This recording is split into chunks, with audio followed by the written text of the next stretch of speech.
Bismillahirrahmanirrahim. Assalamualaikum warahmatullahi wabarakatuh. Saya Ari, saya seorang sysadmin wannabe. Saat ini saya sedang belajar tentang administrasi jaringan dan sistem, khususnya di sistem operasi Linux. Video ini adalah video dokumentasi kedua saya.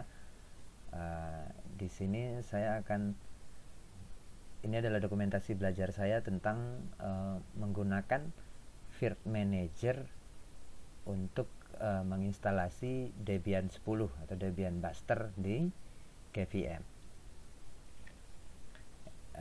Disclaimer, karena ini adalah video dokumentasi belajar, jadi belum tentu hal yang dipraktekkan atau cara-cara yang dipraktekkan di video ini adalah cara yang tepat di dunia nyata atau yang paling tepat di dunia nyata atau best practice ya.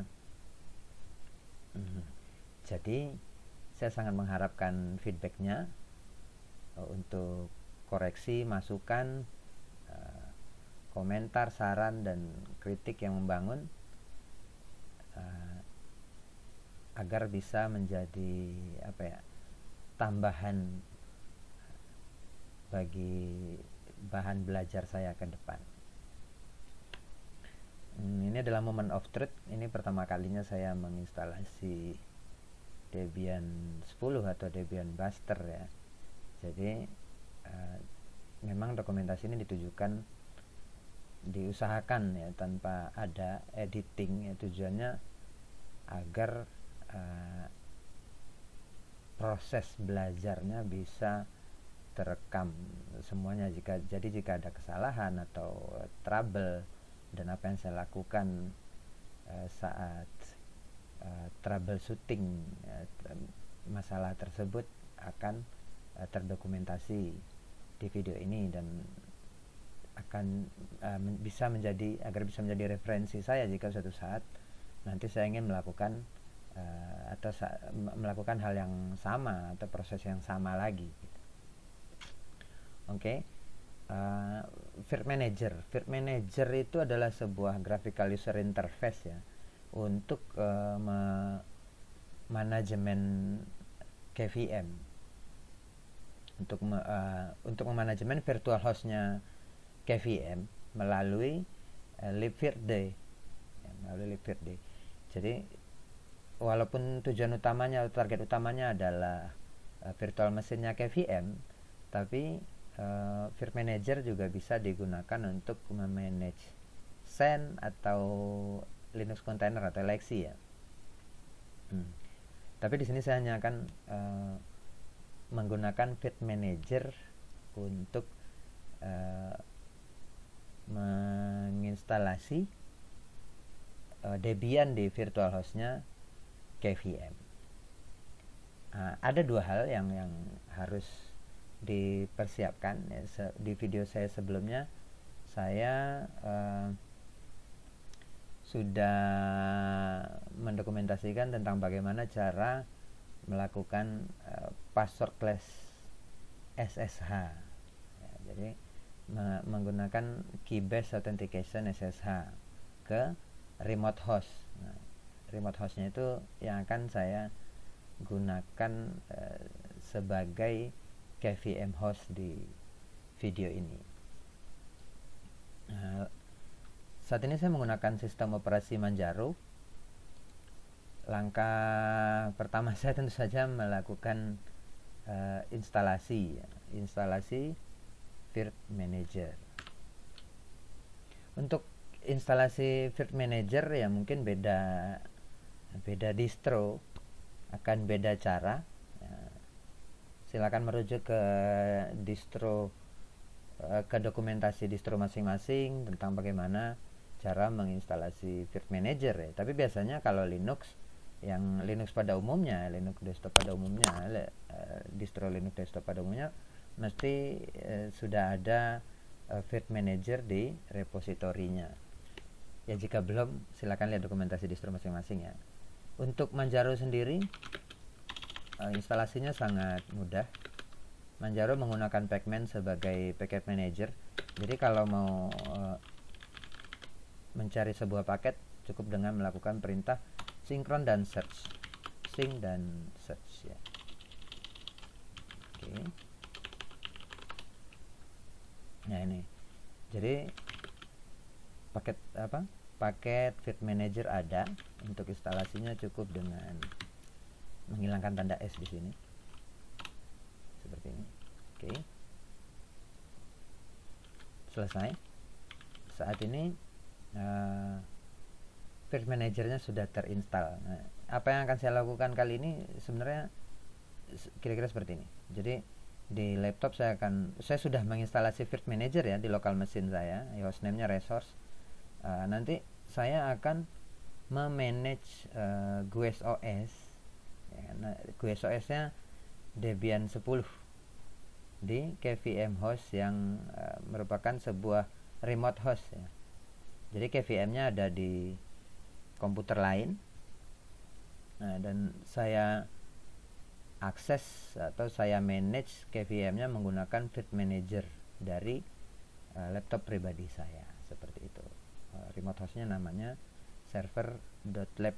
Nah, jadi ada KVM host, terus Virt Manager yang memanage virtual mesinnya KVM melalui libvirt-d. Oke, seperti itu. Virt Managernya ya sekarang. Nah ini, beginilah tampilan Virt Manager ya. Tampilan grafikal ini adalah graphical user interface. Nah, kalau dia nggak di maximize kayak gini dia kelihatannya. Interface-nya sederhana, intuitif ya. Jadi memang sangat intuitif sekali. Cukup melihat menunya aja atau melihat tampilannya aja seharusnya sudah sangat jelas apa yang bisa dilakukan dengan Virt Manager ini. Langkah pertama adalah menambahkan koneksi, karena saya akan memanage virtual mesinnya KVM yang ada di remote host. Jadi saya akan menambahkan koneksi ke remote host tersebut. Nah sekarang begini, kenapa tadi saya syaratkan untuk sudah melakukan atau sudah mengkonfigurasi passwordless SSH ya, atau SSH dengan key based authentication. Alasannya karena jika tidak, maka kita akan diminta mengkonfirmasi atau kita akan gagal koneksi ke remote host. Alasannya kenapa? Seperti ini. Ini contohnya, jika saya mencoba, jadi saya hypervisornya saya pilih QEMU KVM, terus connect ke remote host melalui SSH, username-nya root, kemudian hostname-nya serverlab. Ini kejadiannya jika tidak ada atau belum di setup passwordless SSH-nya gitu. Jadi tidak bisa terhubung melalui URL ini URI ini QEMU plus SSH ke root server.lab system ya kan. Jadi kita akan diminta mengkonfigurasi SSH key access ya, ini yang key based authentication, atau install SSH aspas ya, paket SSH aspas. Ini nanti kalau kita pakai yang ini, setiap kita mengakses itu akan muncul prompt. Jadi nanti ada prompting interface-nya lagi, graphical juga. Dia minta password user yang kita remote. Di sini usernya root ya. Dan itu bisa berulang-ulang karena terjadi beberapa kali koneksi ke remote host gitu. Jadi makanya saya lebih suka mengkonfigurasi yang pakai key based authentication. Nah, itu otomatis saja kalau kita udah punya public key di sana, kita otomatis connect. Itu alasannya kenapa kenapa saya sarankan menggunakan SSH atau mengkonfigurasi passwordless SSH sebelum menggunakan Virt Manager untuk memanajemen KVM di remote host. Nah, karena saya sudah mengkonfigurasi passwordless SSH saya dan saya sudah meletakkannya di config dengan host serverlab, jadi saya cukup membuat seperti ini. Hypervisornya QEMU KVM, kemudian terkoneksi melalui SSH, username yang ingin saya gunakan adalah root, dan hostname-nya sesuai dengan konfigurasi SSH itu adalah serverlab. Tinggal klik connect. menunggu connecting. Saya menggunakan VPN, jadi ada jeda di situ. Ini existing server. Di sini sudah ada server. Jika sudah selesai prosesnya, seharusnya jendela ini tertutup sendiri ya, seperti itu. Nah, jadi selanjutnya kita akan mempersiapkan environment atau spesifikasi GUIS OS-nya, ya kan. Ini semacam kalau di dunia nyata itu mungkin kita ini ngerakit hardware-nya, ya kan. Jadi caranya klik kanan di server yang ada, di koneksi yang tadi di server lab, kemudian klik new untuk membuat virtual machine baru seperti ini. Pilih bagaimana caranya kamu akan menginstal operating system. Saya di sini memilih local install media ISO. Jadi saya akan menggunakan ISO yang sudah saya simpan sebelumnya di server di remote host, ya kan? Kemudian forward. Nah, pilih ISO yang ingin dipakai atau install media yang ingin digunakan. Ya, bisa klik browse. Ya, di sini saya punya 2. Jadi ini adalah directory defaultnya, itu biasanya di farlib kvm image ya, ini farlib libvirt images ya, gini seperti ini. Jadi di sini saya sudah punya saya punya beberapa ISO, ada CentOS 8, Debian 10, Ubuntu 16.04 dan 18.04. Tapi kali ini saya ingin menginstalasi Ubuntu Debian 10 ya. Saya belum pernah menginstalasi Debian 10 sebelumnya. Oke. Choose volume. Kalau OS infonya bisa terdeteksi otomatis ya, biasanya dia muncul di sini ya. Kalau enggak juga enggak masalah, bisa diketikkan kemudian pilih Debian 10 seperti ini. Selanjutnya tekan forward. Nah, ini adalah alokasi memori dan prosesor. Di sini vCPU ya. Jadi virtual CPU atau virtual prosesor. Saya ingin menggunakan misalnya boleh ya RAM. RAM-nya saya bikin 2 giga saja. Kemudian CPU-nya 2. Ini oke. Tekan forward jika sudah sesuai. Virt Manager untuk manage di local mesin juga sebenarnya juga seperti ini gitu. Bedanya tadi menambahkan koneksi, kalau di local mesin lah ya bisa langsung new virtual machine ya gitu. Nah, untuk enable storage for this virtual machine, jadi saya akan langsung membuatkan image disk-nya. Jadi hard disk virtualnya itu nanti mau disimpan di mana ya, saya bikin, tapi saya nggak pakai default ya. Jadi saya pengen create custom storage. Jadi saya mau bikin storage dengan nama sendiri, terus size-nya saya tentukan sendiri. Klik manage. Di sini ada KVM disk. Nah, seperti ini. Saya akan menambahkan storage baru ya. Ini virtual storage buat virtual mesinnya. Saya mau kasih namanya di sini apa ya? ISO server. Nah, alasannya kenapa ISO server? Nantinya virtual mesin ini akan saya gunakan sebagai web server yang akan digunakan untuk menginstalasi bare metal server melalui ILO remote console. Nanti di video berikutnya mungkin saya akan di video berikutnya saya akan coba buat videonya juga nanti. Formatnya saya pilih Kiko 2 aja ya, bisa RAW juga oke. Secara kecepatan baca tulis ya seharusnya RAW lebih bagus ya, tapi Kiko ya bisa snapshot ya. Ini preferensi masing-masing lah. Di sini saya akan menggunakan Kiko saja.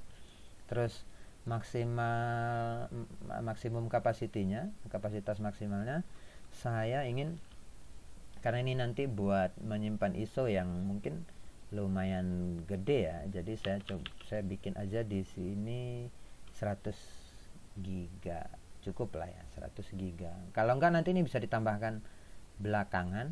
Nah, apalagi kalau Linuxnya pakai LVM ya, logical volume ya, nanti tetap bisa ditambahkan. Oke, ini lagi creating storage volume nih, dia lagi bikin volume storage nya. Nah, jika sudah oke, pilih ya, ini sudah terseleksi ya. Select ini, kemudian choose volume. Nah, ini yang kita pilih adalah posisinya di sini. var kvmd isoserver.kiko2. Kemudian klik forward. Namanya ya sama. Jadi namanya saya mau bikin isoserver ya, .lab. Wah, seperti ini. OS-nya Debian 10, instalasinya dari CD-ROM ISO, RAM-nya 2 GB, CPU-nya 2. Ya kan, saya pengen customize dulu sebelum instalasi.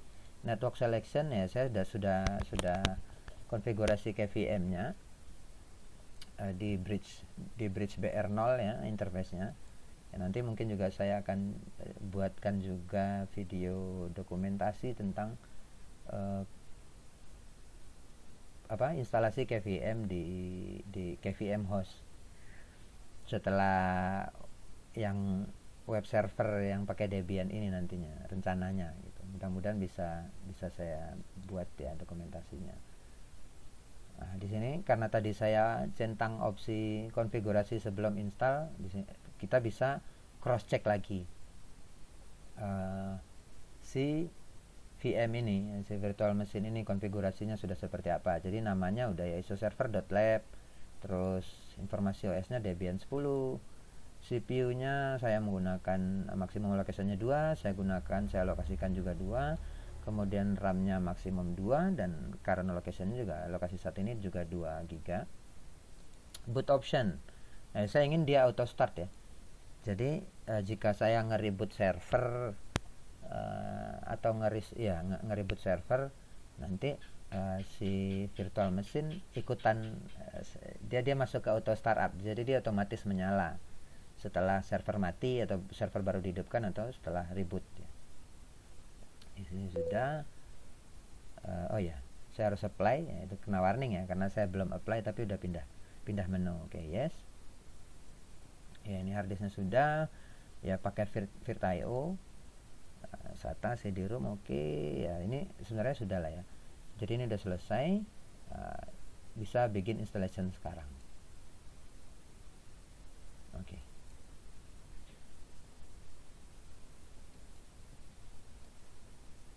Nah, oke. Saya pilih graphical install saja ya, karena ini pertama kalinya saya instalasi. Mungkin saya gedein dikit lah ya. Kelihatan nggak? Virtual machine view. Di sini bisa full screen. Oke. Seperti ini. Saya pilih graphical install.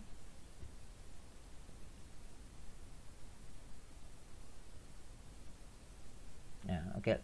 Language yang akan digunakan saat instalasi, saya pilih English saja. Nah, ini select your location. Nah, karena saya ada di Indonesia, Other, continue. Terus Asia, continue. Ada nggak Indonesia? Indonesia, continue. Lokal saja. Jadi ini akan digunakan di local setting buat apanya nanti buat apa? Buat bahasa terus apa? Saya tetap ingin pakai NUS ya, UTF-8. Terus keyboardnya juga saya pakai American English karena keyboard saya memang itu ya. Nah, sekarang dia lagi detect. Nah, sedang meload installer komponen-komponen instalasi dari CD. Kita tunggu prosesnya. Oke.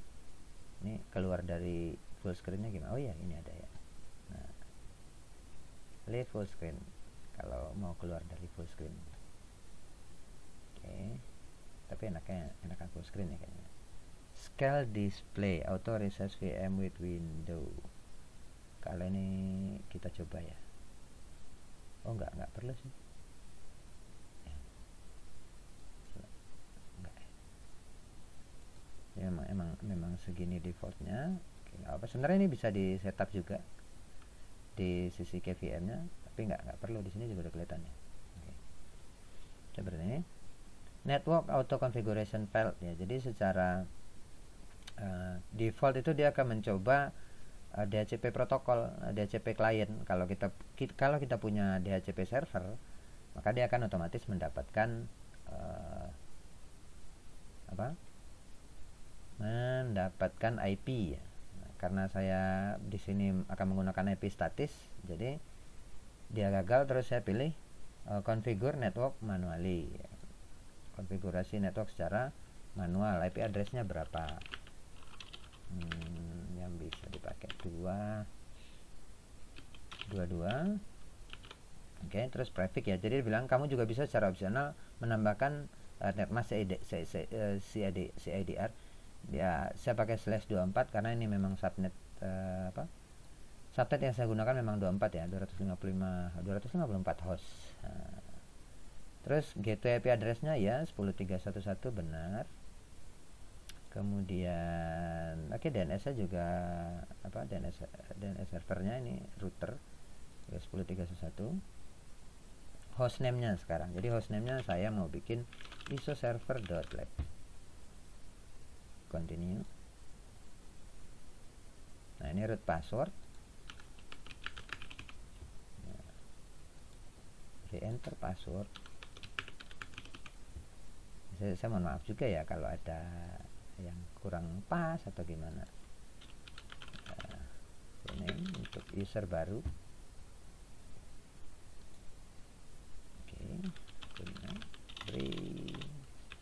Rain, karena ini pertama kalinya saya menginstalasi Debian 10. Choose password.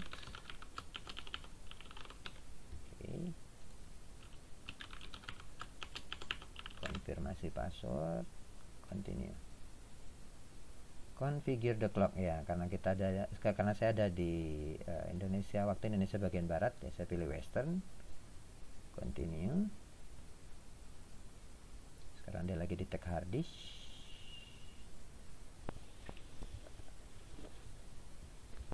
Nah, saya pengen guided use entire disk and setup LVM. Nah, alasannya kenapa saya pilih setup LVM atau manual aja ya. Kalau manual guided aja lah cukup ya sepertinya. Nanti kalau juga kita coba manual deh. Manual bisa nggak manual? Guided partitioning virtual disk ya, ini hard disknya sekarang. Ini adalah overview hard disk yang partisi hard disk yang digunakan sekarang ya. Select partition to modify its setting. Wah, ini ada guidednya. Bedanya apa? Coba kita lihat. Tadi kita pilih manual tapi balik lagi ke sini. Oke. Ada continue aja.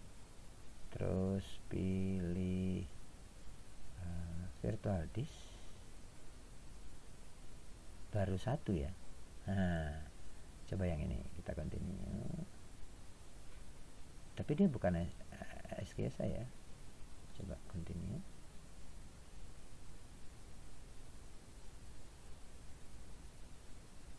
Then organizational independent. Oke, coba kita lihat ya. Kok Dino? Sorry. Ini DS.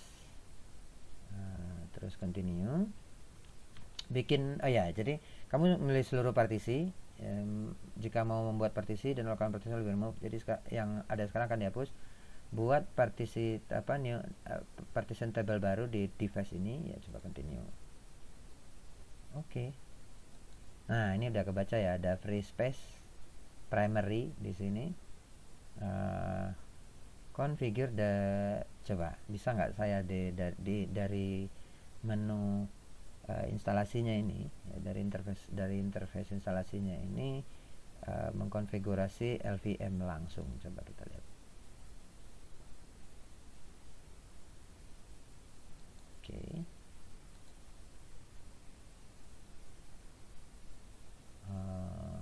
Tunggu dulu. Kalau buat boot itu nggak boleh LVM ya, seharusnya. Kalau berarti ini harus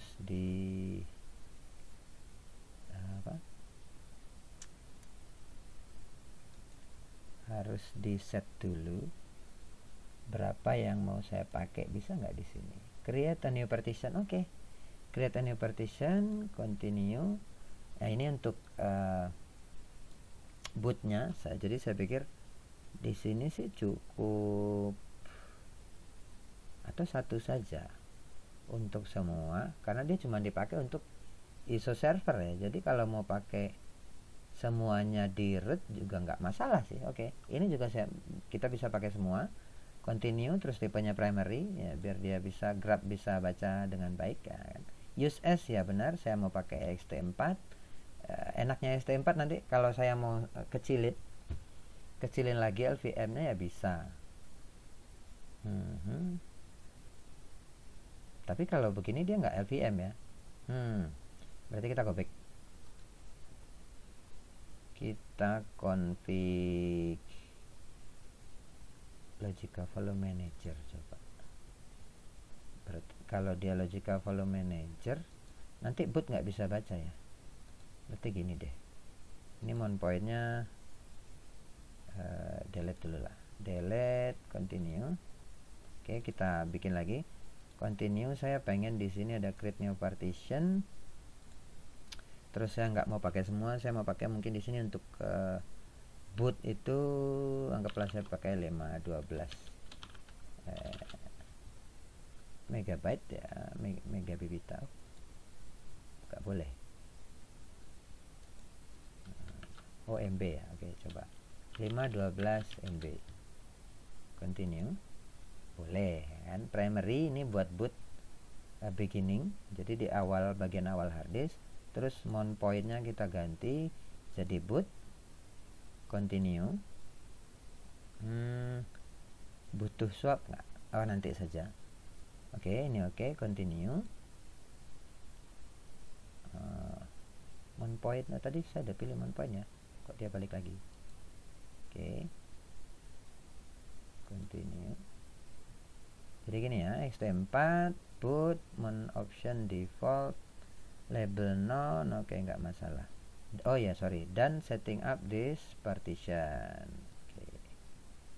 Jadi saya udah punya sebuah primary di sini ya kan, primary partition. Selanjutnya di sini saya pengen bikin logical volume manager. Nah, ini biar gampang nanti geser-gesernya. Write the change to this and configure LVM ya. Sini. Jadi dia udah dapat ya. Ini display configuration detail, boleh coba kita lihat sekarang seperti apa. Unallocated volume group none. Jadi kita bikin dulu volume groupnya. Volume group name-nya root aja. Oh jangan, VG D1 misalnya. Bisa gitu ya. Oke. Atau VG ISO server. Nah, volume group ISO server. Kenapa saya prepend VG itu biar ketahuan ini adalah volume group. Ya, sebenarnya tetap kelihatan ya nanti sih kalau, tapi nggak apa-apa, untuk memudahkan. Jadi mau pakai yang mana? Nah, saya pakai yang ini. Pakai semua boleh. Coba kita lihat ya. Continue. The percent basis the following device are changed. Yes. Oke. Continue.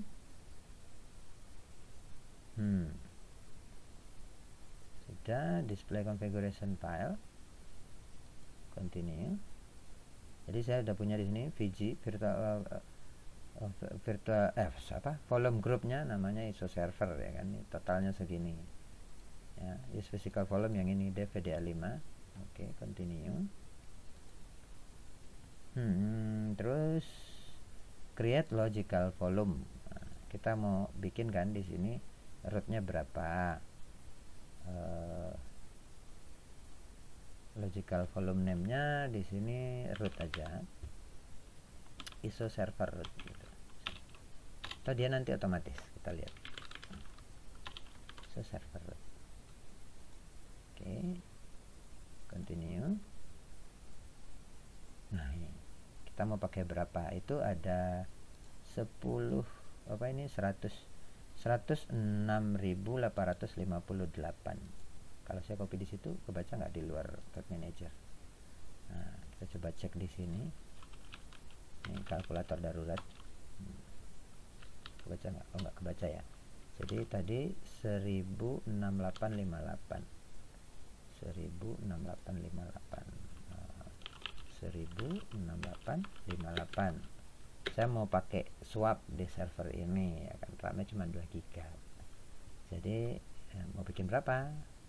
2 GB boleh ya, 2 GB saya, atau bikin 4 GB juga nggak apa-apa. 107 fungsinya juga sebenarnya nggak kritikal banget nanti server ini. Berarti 102762 coba ya, 102 762 ya, 762 megabyte. Continue. Oke, terus saya bikin logical volume lagi. Ya, sisanya segitu ya. Volume grupnya 4 GB. Saya mau jadiin ini swap. Nah, coba ISO server swap. Oke. Saya full screen lagi aja ya biar kelihatan. Server swap, continue. Size-nya ya full segitu. Oke. Klik finish atau display configuration detail, kita cek lagi ya. Jadi sekarang kita punya dia di DVDA5, terus ada ISO server root sama ISO server swap ya di apanya, di logical volume-nya. Oke, continue, finish, continue. Nah, jadi sekarang kita bisa pilih nih. Logical volume-nya udah, kelihatan ya statusnya sekarang. Jadi ada satu primary ini buat boot ya kan. Terus di sini dia LVM logicalnya ada 2 di sini. Finish partitioning and write changes to this. Tapi dia nggak minta format ya. Wah, lucu juga nih. Ya kita coba. Atau di sini. Ya oke, di sini. Coba kita klik ini terus continue. Ini sudah LVM VG ISO server. Oke, continue. Berarti ini udah dipakai ya, nggak bisa dipakai. Jadi finish partitioning ini setelah ini mungkin kita coba lihat. Nah, bisa nggak? No root file system is defined. Kan? Berarti ini. Oh ya, oke. Di sini kan ini ada ISO server rootnya. Continue. Nah ya begini. Use as. Nah, kita mau pakai dia ext4. Continue. Terus mount point-nya ya ini tadi kan kena protes ya, nggak ada root file system. Continue. Oke, ini kita mau pakai semua. Oke, dan settingan this partition. Ini kalau mau di format ya, seharusnya auto format sudah. Oke, jadi udah kelihatan ya. Sekarang saya sudah punya root. Nah, terus ini tadi kan kita rencananya emang buat swap. Nah, saya belum konfigurasi ternyata. Logicalnya sudah, tapi belum dibikin mount point-nya. Jadi ini mount point-nya ini akan saya gunakan sebagai swap. Oke, dan swap otomatis ya, nggak perlu disetting mount point. Oke, kayak gini. Nah, kalau udah, saya tinggal continue, tinggal finish partitioning and write change to this. Jadi kita kita konfirmasi. Nah, apakah perubahan ini akan disimpan. Jadi partition table-nya ada ISO server root, ISO server swap, ya kan. Terus tadi kita ada boot juga mount point-nya.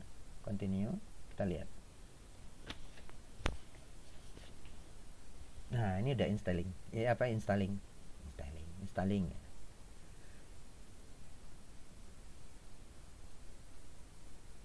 Kita tunggu. Ya, RAM-nya cuma 2 GB ya. Jadi lumayan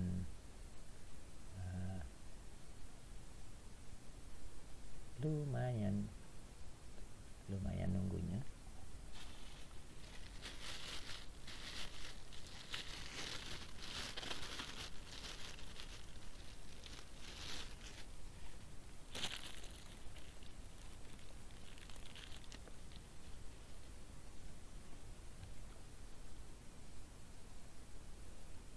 Saya pause dulu aja biar kelihatan nanti kalau udah selesainya gimana.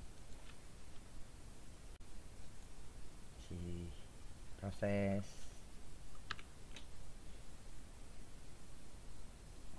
Nah, ini udah hampir selesai ya. Lagi LVM2 sudah diinstalasi, data file, saya konfigurasi, oke. Unpacking.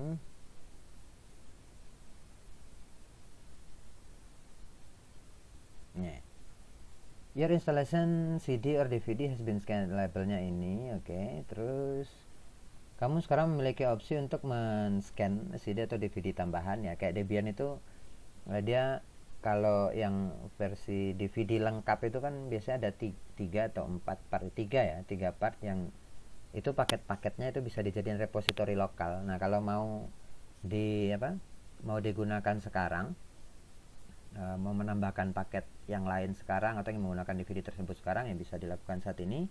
Scan another CD or DVD. Saya nggak perlu ya, karena saya ingin membuat sebuah server minimal lah. Ya kan, jadi no, saya pilih opsi no di sini, kemudian continue. Nah, ini a network mirror can be used. Saya full screen lagi, lupa, biar kelihatan ya kan.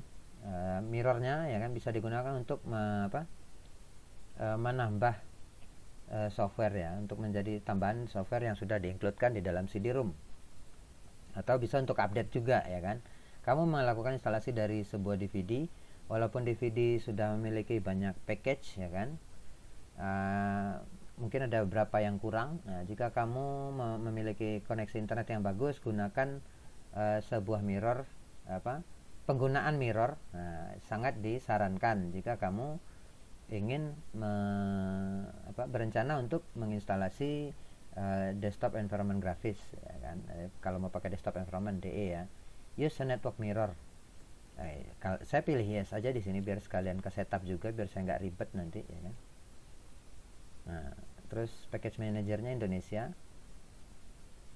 daripada nanti nyetapnya belakangan ya. Biasanya Debian sih begitu ya. Jadi kalau kalau nggak di setup sekarang, nanti setelah instalasi itu biasanya defaultnya ke ngarahnya ke DVD yang kita pakai di instalasi ini, repositorinya gitu. Jadi kalau sekarang kita udah konfigurasi, enak nih, kita pilih mau pakai mirror apa. Di sini ada banyak mirror ya, ada mirror lokal, ini ada mirror Poliwangi, inilah mirror mirror resminya ya. Saya pakai ini aja dulu karena saya belum pernah coba yang Debian ya. Kalau untuk CentOS sih saya udah pakai bagus-bagus, ini yang lokal. Saya pakai ini dulu, oke. Continue, itu bisa ditambahkan belakangan ya kalau untuk repository. Nah, ada proxy nggak? Saya nggak pakai proxy, jadi dikosongkan saja. Nah, ini lagi mengkonfigurasi apt. Nah, apt itu package manajernya Debian.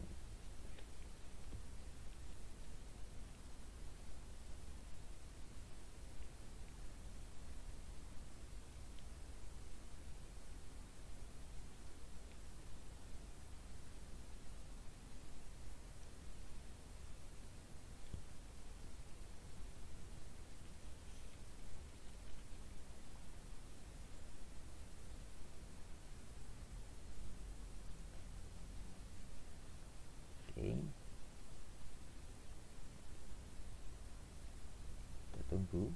Nah, bisa saya pause lagi ya untuk mengurangi durasi, karena rencananya saya tidak mau edit video ini. Ini cuman proses instalasi, biasanya sih jarang banget ada error di sini. Tapi sudah selesai. Kita lanjutkan. Kita lanjut lagi. Configuring popularity contest. Sistem bisa mensuplai developer distro ya kan, dengan statistik tentang paket yang sering digunakan. Informasi ini mempengaruhi keputusan paket apa saja yang akan dimasukkan ke CD satunya ya kan, CD satunya distro, ini DVD satunya distro. Jika kamu memilih untuk berpartisipasi, automatic submission, jadi script yang untuk submission otomatis akan berjalan sekali seminggu. Ini semacam telemetri lah ya kan, mengirim statistik ke developernya distro. Statistik yang dikumpulkan bisa dilihat di popcorn.debian.org ya kan. Di pilihan ini akan nantinya bisa dimodifikasi dengan menjalankan dpkg configure popularity contest. apakah mau berpartisipasi dalam penggunaan paket survei penggunaan paket ini, ya no dulu aja ya. Oke. Ya kalau mau berkontribusi ya silahkan pilih yes. Nah ini pilih software yang akan diinstal. Karena saya nggak mau pakai desktop environment, ini saya mau pakai buat server. Jadi text based interface saja ya. Print server nggak usah, saya malah butuhnya SSH server. Nah ini, jadi saya install SSH server. Mau install web server sekarang juga bisa, tapi enggak, nanti ini saya pengen install sendiri terpisah setelah instalasi OS ya. Nanti saya akan bikin videonya juga buat ISO server tadi ya. Memang ini tujuannya buat web server untuk menyimpan ISO ya, yang akan digunakan oleh virtual medianya ILO. Oke, SSH server standar sistem utilities oke. Jadi kita nggak ada yang lain ya, saya nggak mau pakai sama sekali itu. Continue.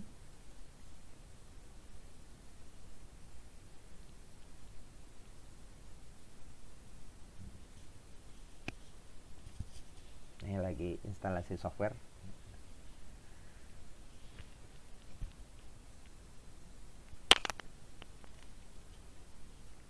Instalasi paket ya kalau di Linux. Instalasi software bener sama aja. Software juga kan.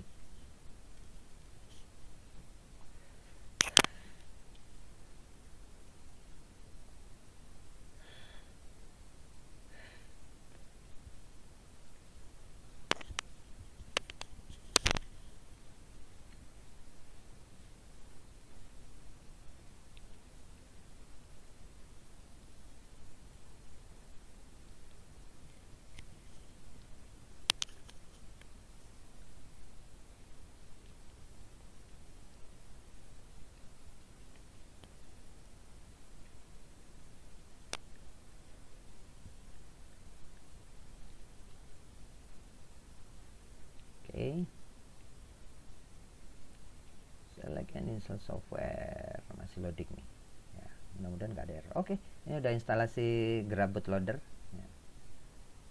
Sepertinya it seems that this new installation is the only operating system on this computer ya kan. Sepertinya instalasi ini adalah satu-satunya operating system yang ada di komputer ini. Jika demikian sangat aman ya kan. Seharusnya aman untuk menginstalasi Grab bootloader ke MBR record ya di hard drive-mu ya. Oke, di hard drive pertama. Warning, the installer failed to detect. Jadi jika installer gagal mendeteksi operating system yang lain yang ada di komputer, modifikasi master boot record akan membuat sistem operasi tersebut tidak bisa diboot sementara ya kan. Ya, walaupun begitu Grab bisa dikonfigurasi secara manual nantinya untuk agar bisa kembali inputnya. Install Grab bootloader to the master boot record ya. Saya mau install Grabnya di MBR langsung. Continue. Oke, saya udah kelihatan ya, karena saya cuma pakai satu hard disk, otomatis di hard disk pertama ya, dev VDA. Oke, continue. Nah, ini lagi proses instalasi Grab bootloader ya, running Grab install di dev/VDA.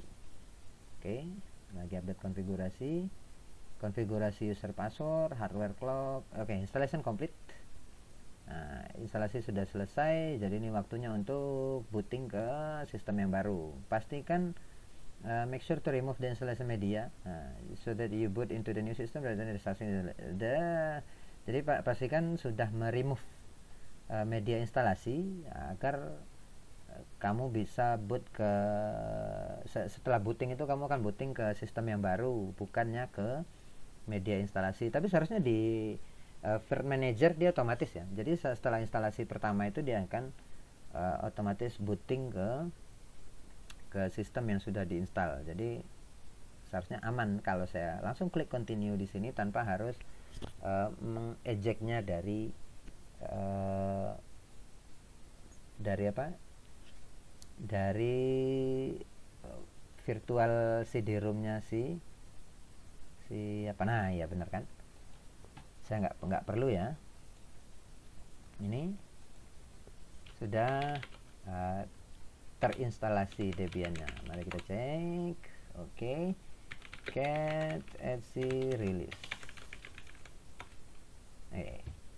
Jadi ini ya, Debian GNU Linux 10 Buster ya kan, Debian Linux ya, itu kernelnya kernel 4.19 ya, 0.9 ya, instalasinya sudah selesai ya. Kalau konfigurasi jaringannya udah bener, berarti sekarang saya udah terkoneksi ke internet. Oke. Terus tadi nama apa, nama hostname saya bikin isoserver.lab. Nah, isoserver, nah ini FVDN nya isoserver.lab. Oke. Instalasi Debian nya sudah selesai ya. Seperti itulah cara menginstalasi, melakukan instalasi. Itu si Cemang mau ikutan masuk video. Cara menginstalasi Debian 10 sebagai GUIS OS di KVM host ya kan. Di sini kebetulan KVM-nya ada di remote host ya, jadi bukan di local machine. Nah, instalasinya telah selesai dan sukses ya. Ini moment of truth ya, saya berhasil menginstalasi Debian 10 pertama kali. Ini belum semenjak Debian 10 keluar, saya sama sekali belum pernah menginstal Debian 10, baik itu di bare metal atau di virtual. Jadi ini yang pertama kalinya tanpa apa ya, ini unscripted ya. Jadi video dokumentasi ini unscripted, benar-benar spontan saja. Jadi alhamdulillah lancar ya. Kalau misalnya ada trouble segala macam ya, paling tadi saat melakukan konfigurasi partisi ya, partitioning hard disk ya, itu bukan trouble juga. Jadi tapi akan jadi sebuah gambaran saat melakukan partitioning hard disk di Debian, di installernya Debian. Nah, ini akan jadi rujukan saya. Makanya ini saya bilang video dokumentasi belajar. Sekali lagi ini hanya video dokumentasi belajar saya. Jadi saya ingatkan lagi bahwa belum tentu apa yang saya lakukan di video saya adalah best practice di dunia nyata, apalagi di industri. Jadi saya sangat mengharapkan feedback, nggak bosan-bosan ya, feedback, koreksi, masukan, saran dan kritik yang membangun ya, silakan dimasukkan di komentar video ini ya kan, di kolom komentar. Semoga bermanfaat ya. Mungkin di lain waktu setelah ini mungkin saya akan coba membuat video tentang ISO server yang akan digunakan untuk, sebenarnya bukan ISO server ya, tapi sebuah web server yang untuk menyimpan ISO yang akan digunakan oleh ILO virtual media. Yaitu aja dulu bocorannya, nanti sampai jumpa di video yang lain. Semoga bermanfaat. Terima kasih. Wassalamualaikum warahmatullahi wabarakatuh.